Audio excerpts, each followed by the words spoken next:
So you all know I absolutely love Formula 1, but I do enjoy other sports, hence why this summer I spent a lot of time watching the Olympics. But whilst I was watching the Olympics, I noticed that the Russian athletes weren't competing under the Russian flag or the country's name.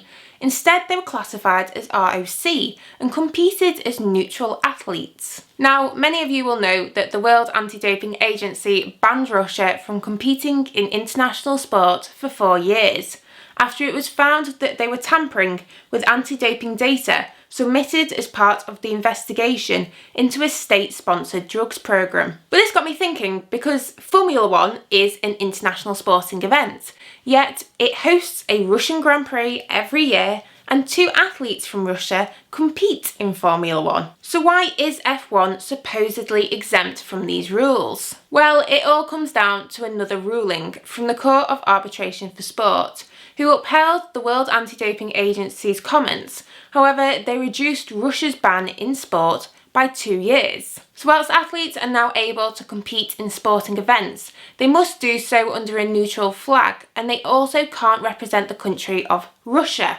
However, the eagle-eyed amongst you will have noticed that one of the Russian drivers in Formula 1 last year, Daniel Kvyat, did compete under the Russian flag, but that's because the Court of Arbitration for Sport's ruling didn't come into effect until this season in 2021. However, Nikita Mazepin, who is a Russian driver for Haas F1, can only compete with a neutral flag and is part of the RAF, which is the Russian Automotive Federation. Interestingly, the Court of Arbitration for Sport's ruling does say that Russian athletes cannot use the flag, symbols or anything of the sort that bears a resemblance to Russia on their kits, which causes a bit of an issue given that Haas's livery and overalls literally look like a Russian flag.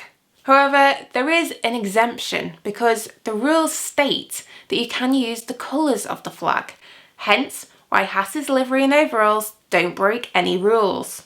But there is a more sticky situation between Russia and F1, as the Court of Arbitration for Sport's ruling does state that Russia cannot host any World Championship events for 2 years. And they state where hosting rights have already been awarded, the governing body, which is the FIA, should withdraw them. But this is a bit of an issue given that F1 drivers and teams are currently heading to Russia to compete in the Grand Prix at Sochi. But there is an exception, as apparently the Russian Grand Prix cannot be cancelled due to contractual clauses.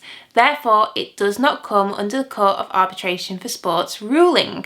This matches a statement as well from 2019 by the Russian promoters of F1, who said that the World Anti-Doping Agency's judgment would not apply to them because their deal with Formula 1 was settled in 2010, 5 years before the doping scandal was investigated.